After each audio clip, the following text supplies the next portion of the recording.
Hello and welcome. I am Scarpalock. This is City of Heroes. We are with Liberty Lass, our level 41 brute who needs over a million XP to get to level 42. We have about 24 million influence, and we finished our story arc for Indigo, and I recorded a long episode, went over an hour.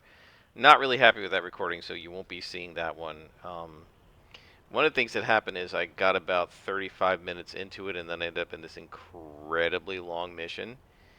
If I'd realized it was that long, I would have stopped the episode halfway, and like it would have been two episodes.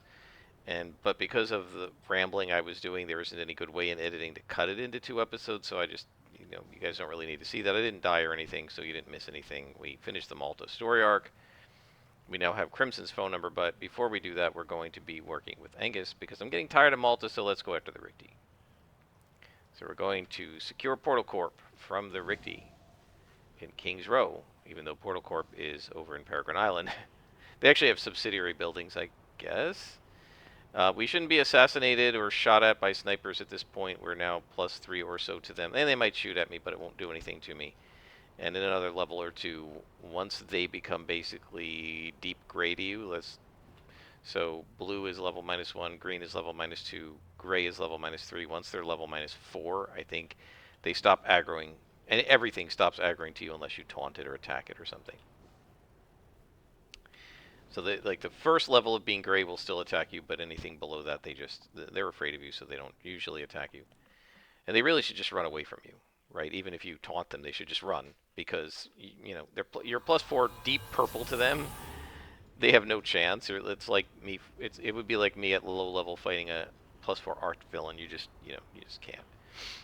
Anyway, the thing I was rambling about, and I feel like I just went all over the place with it, so I'd like to try again, is I was watching a video about a new game coming out, the new Star Wars game coming out from Ubisoft, and the person who was talking about it was complaining that there's like this whole tiered. I never used to do this with games, but there's this whole tiered purchasing structure where you can get the quote unquote base game and start playing it 3 days after everybody else for $70.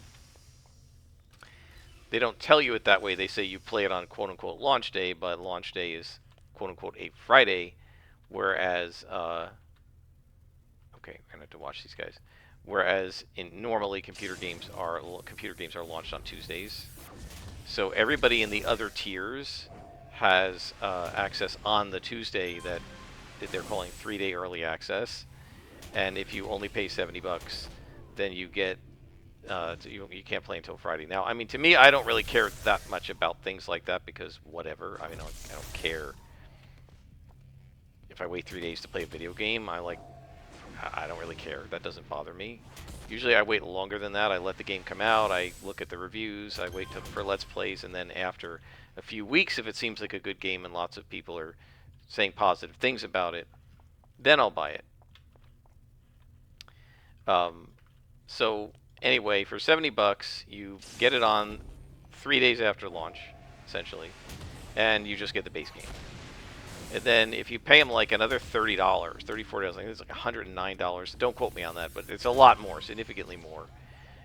They will, in addition to letting you play the game 3 days earlier than the base game people, you also get an extra mission or something, which basically is a mission that's already in the game, but they unlock it for you, right? So that you can actually play it.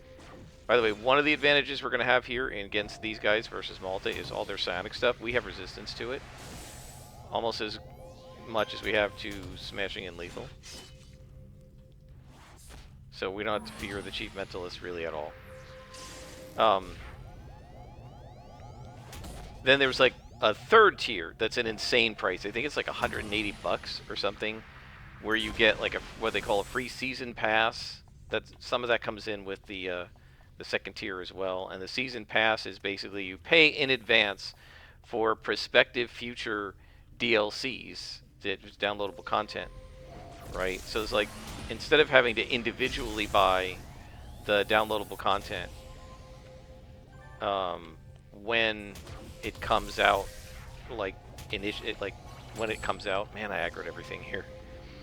Instead of doing that, you can get it automatically by paying. You're basically paying for it in advance, right? I'm gonna pay for, you know, like instead of paying $70, I'm gonna pay $150, and that's gonna give me access. That extra $70, $80 is gonna get me access to the first 3 or 4 DLC that they put out this year, right? The ones they put out this year.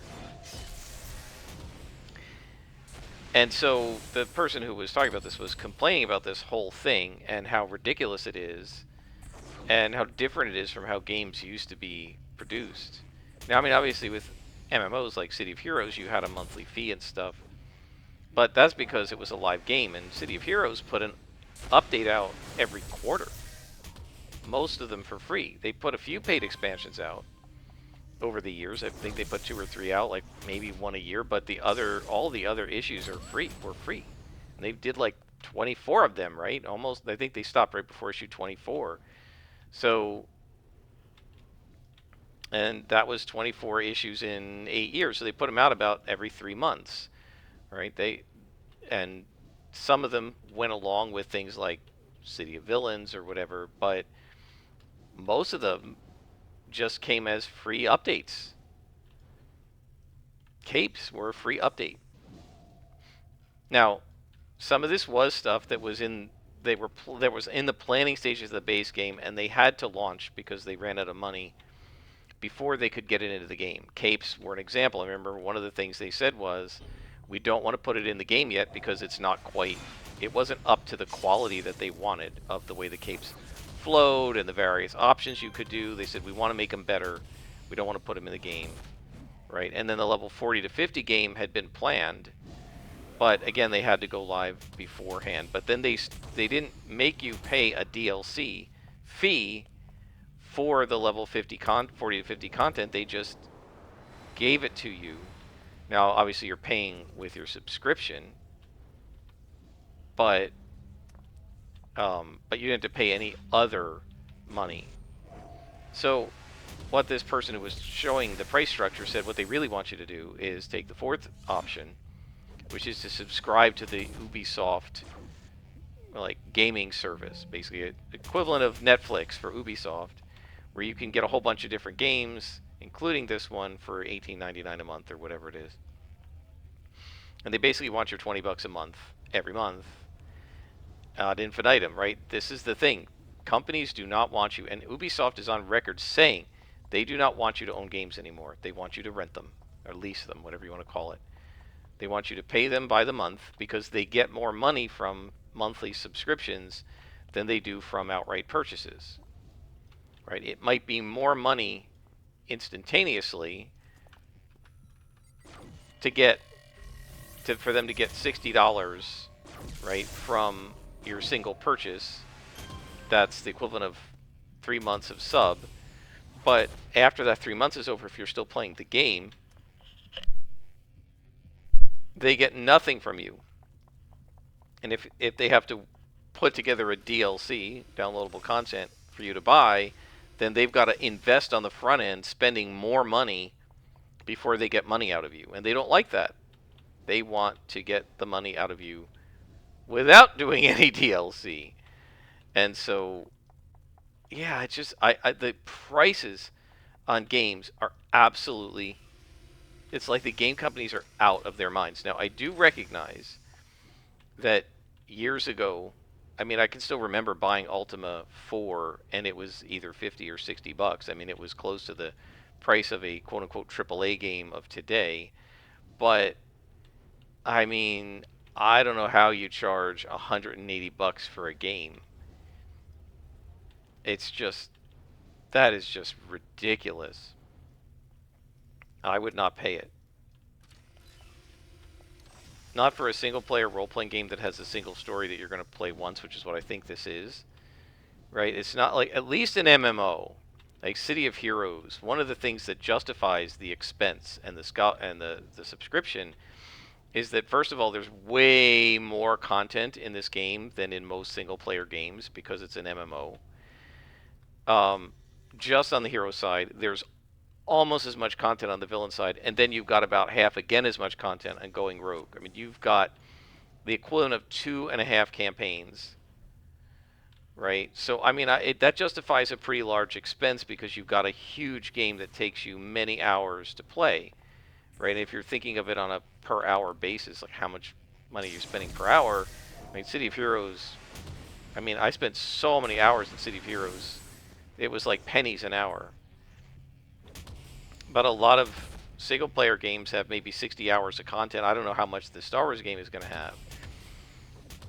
But then you say, well, they're going to have DLC, so there'll be more content. Yeah, but you have to pay for that, right? You're either going to have to pay a lot of money for the season pass, right? Either through buying the hundred and blah blah dollar, how much, hundred and umpteen dollar, silver or gold edition or whatever they're calling it, or by paying for the DLCs individually or what have you. Um, yeah, I just I don't know. One of the problems that I think a lot of these companies are having, AAA companies, is that yeah, they're not giving you enough for the money they're charging, right? They're charging you these really high prices, partly because they're spending $100 million on a game, but what they're giving you is not great. We've talked about this before, that the older games are more popular because they're better. City of Heroes is better than most modern MMOs, and one or two people mentioned other MMOs that they currently play.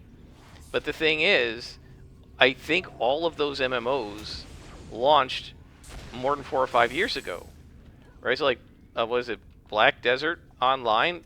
When did that come out? Like 2017 or something? It's not a new game, right? It's I've heard it's a really cool game, but it's not new, right? It's not a brand new game. Now there are some new games that are good, but a lot of the older games are frankly better, and so yeah, I've seen all these articles about the so-called crisis in AAA gaming, right? That the companies aren't making back the money that they're putting into these games. The games aren't selling the way you would expect a AAA game to sell. And in fact, and this is hilarious, AAA games have been so almost universally botched by the big game companies that they've gotten such a bad rap and such a bad name, right? That is, people are like actively avoiding AAA games because it's basically AAA games are not good, and people are thinking of them, I guess, as Triple F games. That's just me, but there was an article saying that Ubisoft doesn't want you to call whatever game it is that they were working on AAA. They're calling it quadruple A. Or they're trying to get rid of the AAA name because it's giving them a bad name. To say it's a AAA game, people like don't want to play it. It used to be that made you want to play a game, but now it just doesn't. I see AAA game and I'm like, really? Is it going to be any good? And these independent companies, these smaller companies, are putting out much better stuff. I mean, a lot of people have complained about Starfield, and I having played it and kind of gotten tired of it and not really enjoyed it that much. I can see why. It's certainly not all it's cracked up to be, and it's certainly no Skyrim, right? And there was some guy, I can't remember the name of the game, who created a role-playing game that includes spaceflight and stuff and whatever. He's doing it all, literally all by himself. He's a single developer, and yes, he can't do what the AAA companies can do in terms of the money they lay out. So, like, the NPCs are just voiced by AI rather than having a voice actor do them, and they're obviously voiced by AI. But that game, most people who've played it have said this is better than Starfield. They just, in terms of the bones of the game, how the game was designed, the way the quests work, and all that stuff, it's better than Starfield. Now, I haven't played it. I've seen some Let's Plays, and I feel like the graphics are a little rough. But again, I can't blame the guy. It's one guy. But like the video I was watching, the person was going through and saying, like, look how close this is to Starfield, and maybe even better quality in some areas, and it just clearly a labor of love. right? Look how good this is, and a guy did it solo. And Starfield was the work of 10 years and I don't know how many, a couple dozen people, and I don't know, budget of millions, I'm sure, right? And it's got mixed reviews, and I give it mixed reviews. It's like it has some cool stuff. I feel like the character development is really cool, and the storyline's okay. It's not bad. The optimization is terrible. So whenever you're on the planet and you're watching the cutscenes, because it's so like high polygon count or whatever, it just makes my GPU scream. I like it's ridiculous. There's no reason for that, and poorly optimized. But it's okay. It has some good elements, but I found although the ship flying around with the ship and stuff is pretty cool, the ship design not enjoyable to me. And I should like stuff like that because I like customizing, but it's very counterintuitive. And although you can design your own ship, it's not like City of Heroes base building, right? Where I can go to the base, I can take any item I want, and I can place those items wherever I want. That's not the way. That's not the way this works in Starfield. Instead, your ship has like anchor points for certain types of structures, and I've had a lot of trouble figuring out what can fit where, and pretty much almost everything I tried to add to my ship, it said was invalid.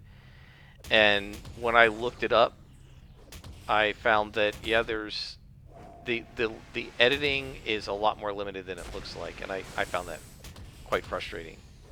To the point where I just didn't even bother to edit my ships at that point. I just took whatever I had and said screw it. Which then limits your spaceship combat because you've got to modify your ship to improve it. It was also very hard to tell whether a piece of equipment was actually going to be any better than what I currently had. I found it incredibly frustrating, right? They didn't give you a simple way to tell whether you had actually improved your ship or not. At least that's how I felt. Um, yeah, I ended up being somewhat disappointed in Starfield. I don't know. Part of me has felt like I should maybe go back, start over, try again with a different type of character. I think that was one of my mistakes. I decided to make a character who was like a combat medic, and I think I would have been just happier with an assassin or something. Okay, we've over aggroed. Where's the Guardian? Oh, great communications officer too. All right, well, we're gonna need some luck and do some more damage.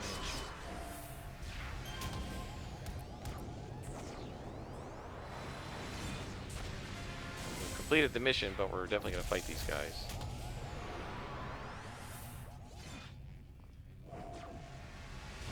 I gotta get rid of the Guardian because he's buffing these guys and I can't hit them.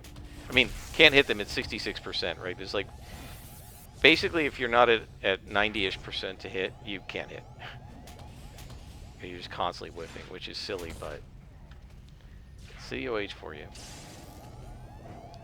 So in any case, yeah, I've definitely found myself trying to move away from AAA companies and go with smaller companies, indie games, that kind of stuff.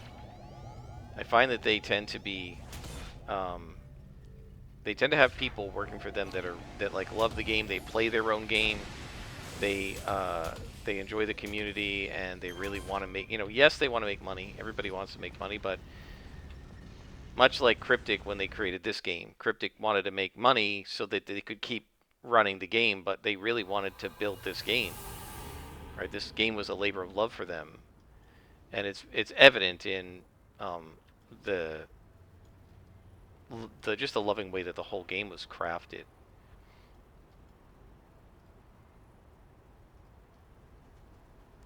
All right, so let us go in here and sell.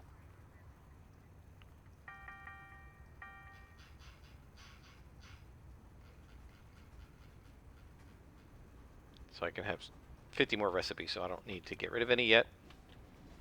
I sold a few just to the vendor that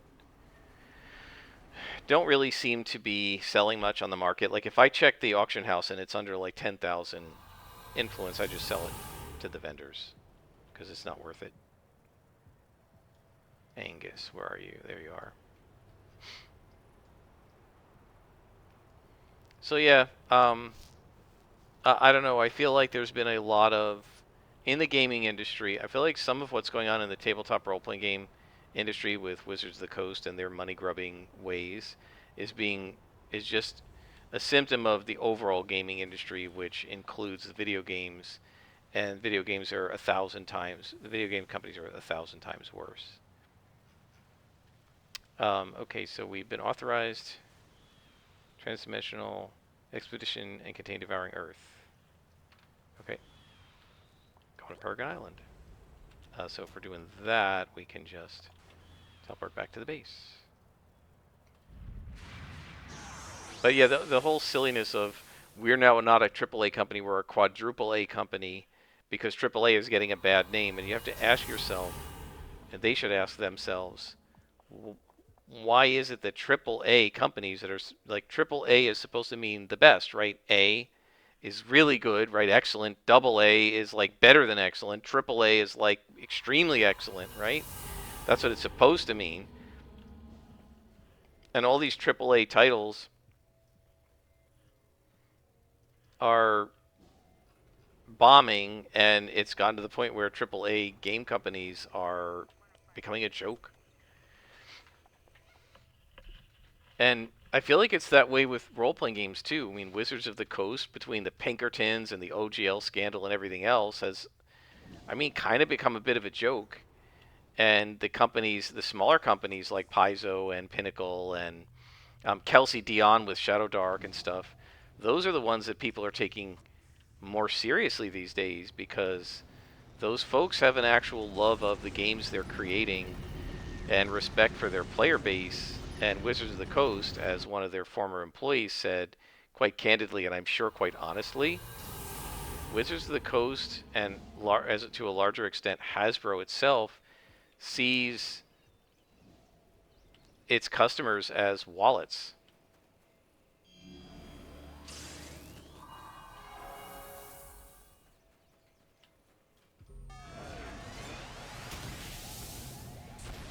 Now, I mean, it's always true that they're trying to get us to give them money, but some companies try to get you to give them money by creating an excellent product and convincing you that it's excellent, and other companies just try to get you to give them money no matter what, and they don't care if the product's excellent or not. And I think that's what's happening to the AAA companies. It's happening in games. It's happening with movies, right? All of the $300 million like blockbuster type things are just bombing, and then you get these low budget movies like Godzilla Minus One, and people are like flocking to see it, and it gets, it makes like 10 times what it cost them to make. And why? Because that movie was a labor of love. It wasn't just designed to get money.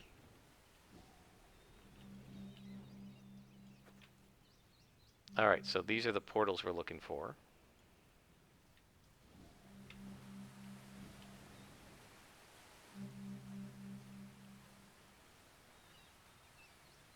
So it's interesting. I guess these things, how do they work? I guess you stand right there and this thing sends a little beam at you and zaps you to another dimension.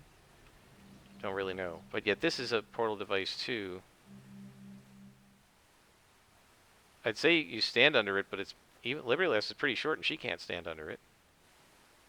Do you take hold of it? How does it teleport you somewhere? Unless all the devices together create a single portal.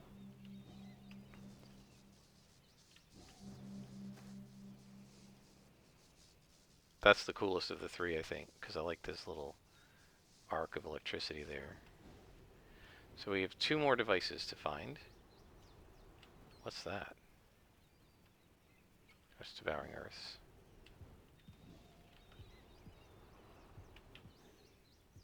There's one more, and then we should get a little asterisk for the last one.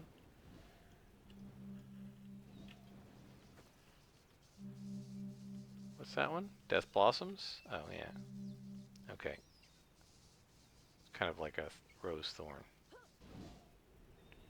And there is the final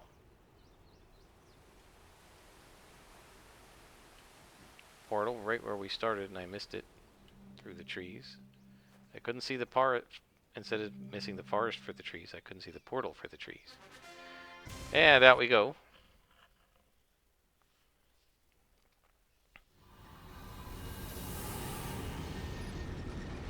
But yeah, I mean, what I was immediately reminded of when the this person was talking about the multi-tiered pricing structure of how are we on time? All right, we'll do one more mission. Hopefully, this won't be a 40-minute mission. When he was talking about the multi-tiered pricing structure of um, this new Ubisoft game, well, it reminds me of another game I'm not going to buy, which is Topspin 2K25. And like honestly, if somebody had told me Topspin's going to put out another game and you're not, and it's going to be available on the PC and you won't buy it when it launches, I would have said you're kidding. Nah, there's no way. But in fact, I'm not buying it, and the reason is that it's another money grubbing scheme, right? They didn't put out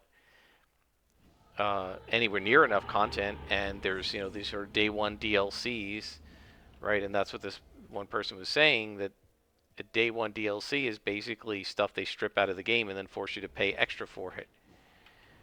And the season passes so that you can get the updates and all the rest of it. And it's like, what happened to free updates for buying the game? Games used to do that, but not anymore. Not the AAA companies. The smaller companies do. And then this whole concept of like subscribing to the game, leasing the game, not really owning it but renting it. That's what they want you to do. And textbook companies are doing that now, right? The students get the electronic version. They're basically renting the electronic version. They don't own it. They get it for like a year. They get access to it for like a year. So if you start a class in August, you'll get access to it until like the end of next July or something. Maybe 6 months. You get it only till February or whatever. And so, I mean, I would have hated this, as I still have my undergraduate textbooks, right? Sometimes I look stuff up in them. Yeah, some of it's out of date, but a lot of it is still relevant. And I like everything from my major I kept. So it would really have annoyed me if I had to give my books back. So the students don't own their textbooks anymore. They're renting them. And that's what the textbook companies want, because otherwise, if you own the textbook, you could loan it to somebody, right? I could buy a textbook and share it with 2 other people in my dorm room. And then the company's only getting one iteration of the money, right? They're only getting the money once. Whereas if I rent it and it's tied to my email address and my account, then you can't use mine. You're going to have to get your own account. And our third roommate is going to have to get his or her own account, right? And so that's what they want. And then you can't sell it back to the bookstore as a used copy, and they can't sell it as a used copy to the next person. And that's what these companies want. They just want to constantly get the money for the product, and they don't want you to own it because you can give it away then. And you could say, well, it's only fair, but come on. Ownership has existed for decades. You get a car, you don't want it anymore, you can sell it as a used car. You don't have to lease your car. You can own your car, right? How much do we want to bet that companies are going to want to switch to leasing cars and not selling them anymore, right? Because they know they can make more money doing that. And I remember reading an article a couple of years ago, and it was so true, saying that with all of this, you pay by the month for the game, you pay by the month for the TV show, not subscribing to cable, but actually like Netflix or whatever. You buy an ebook, you don't technically own it. You have it only through Kindle or Nook or whatever, Kobo, and you only have it until Kobo or Kindle or whatever says you don't anymore. And they said they're basically conditioning this younger generation of students that they don't own things anymore, right? They just basically are leasing things. And so we're doing this with everything, and video games are just one of the things that's coming along. I mean, D&D, 100% Wizards of the Coast wants to do, if they can do it, is Guardians. What Wizards of the Coast wants to do, if they can manage to do it and get us to accept it, is to turn D&D into a subscription service. They do not want to put out paper books because you can then give them away to each other and share them. They want to regulate it. They want the walled garden, right? And that's what Ubisoft is trying to do. That's what Netflix and these other companies are trying to do. And I like to own things, and that's why I've started buying books hardcover now. Um, Even something like creating a Microsoft Word file, right? You only can read that file as long as Microsoft basically says you can. If they decide to yank their software from you and yank the license that they give to other companies that lets them read Word files and such, then you lose the ability to access that file, right? Whereas if I write something with pencil and paper, I can access it whenever I want and nobody can stop me. So I've gone back to hard copies of a lot of things. I don't know, what are you guys doing? Are you back to hard copies? Are you considering it? Or are you still doing everything electronically? My best friend is like electronic all the way. I do everything on my phone, right? Or on my laptop.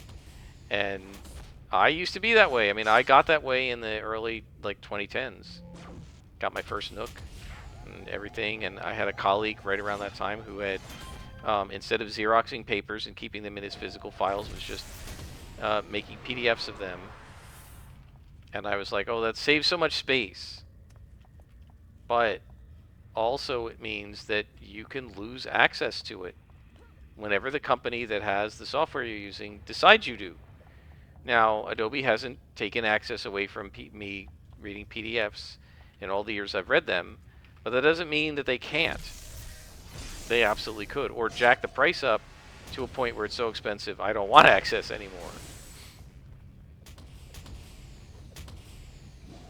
I spent, I've been journaling, and I spent a lot of time, back in like 2019, I think, doing journaling with Day One.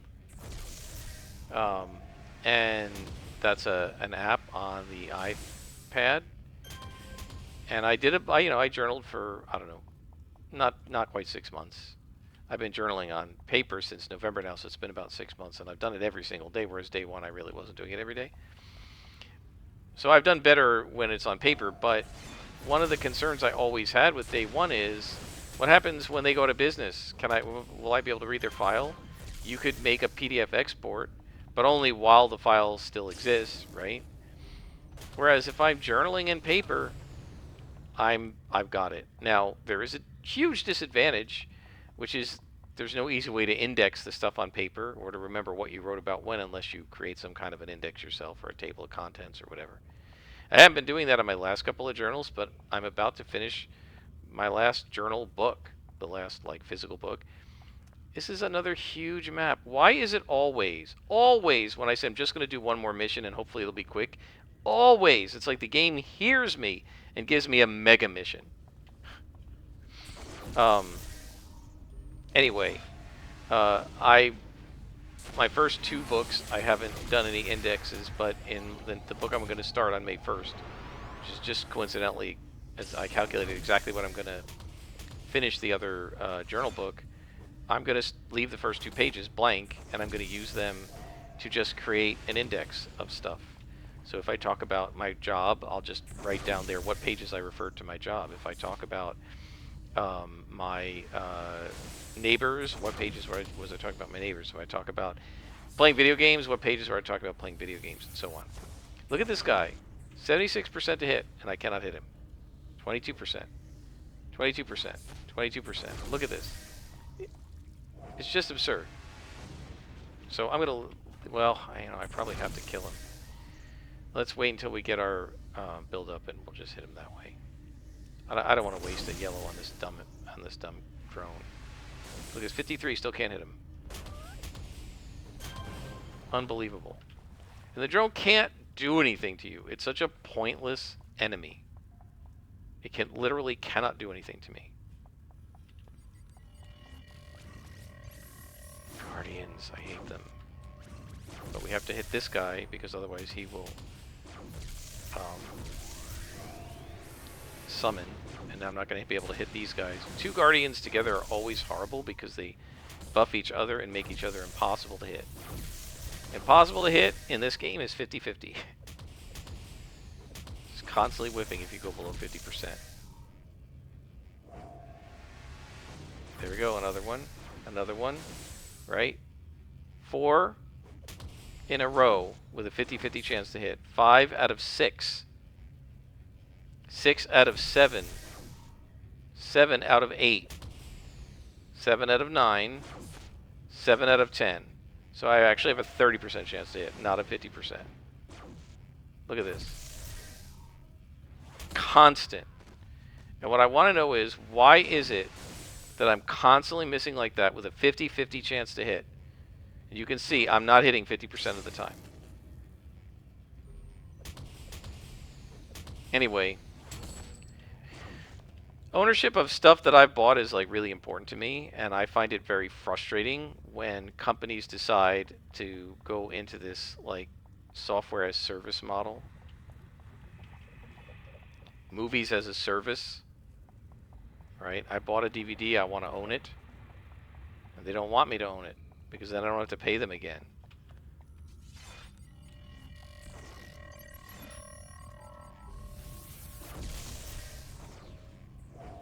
So one of the problems is these guys are +3.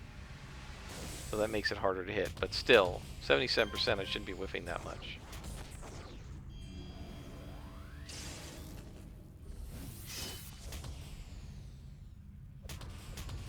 They're a lot easier than the Malto because there are no sappers here to worry about.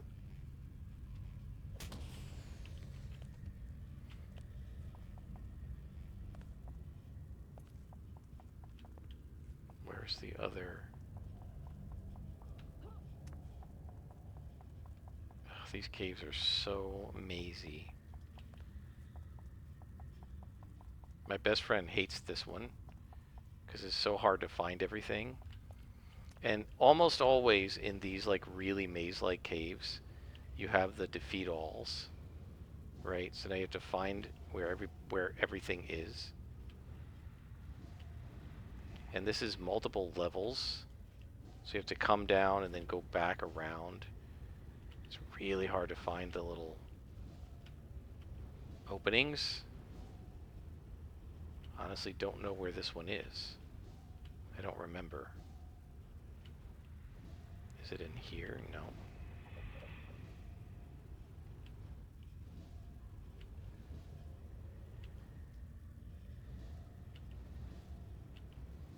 There it is.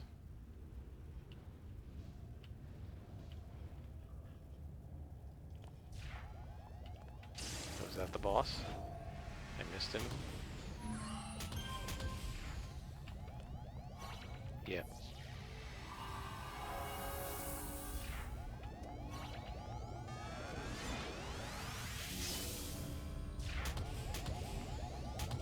So with 62% psi resistance, he shouldn't be able to do anything to me. I say as he hacks me to pieces.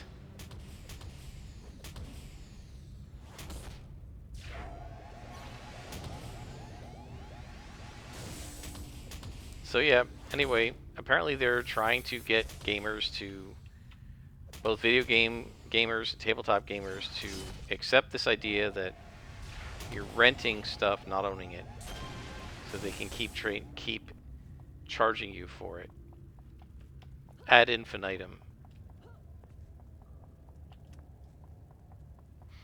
And I really don't like that.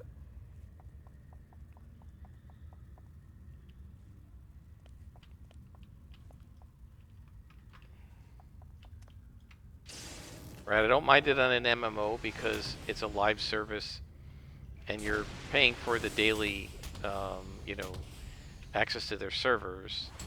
But there's so many games, right? Like, again, 2K25, Topspin 2K25, apparently, even when you're playing solo in the game, you have to have access to their servers. And for the first 2 or 3 days the game was live, people couldn't play the game because the servers went down. And so now you literally cannot play the game, even though it's just a game on your desktop, because the servers went down. And I find that really obnoxious.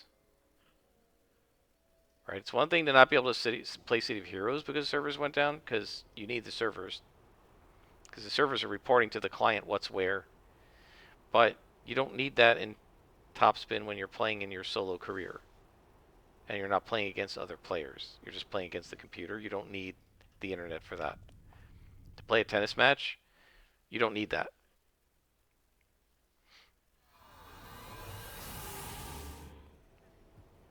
Okay. I think we're going to stop here, guys. I hope you have enjoyed. Until next time, I am Scarperlock, and this has been City of Heroes.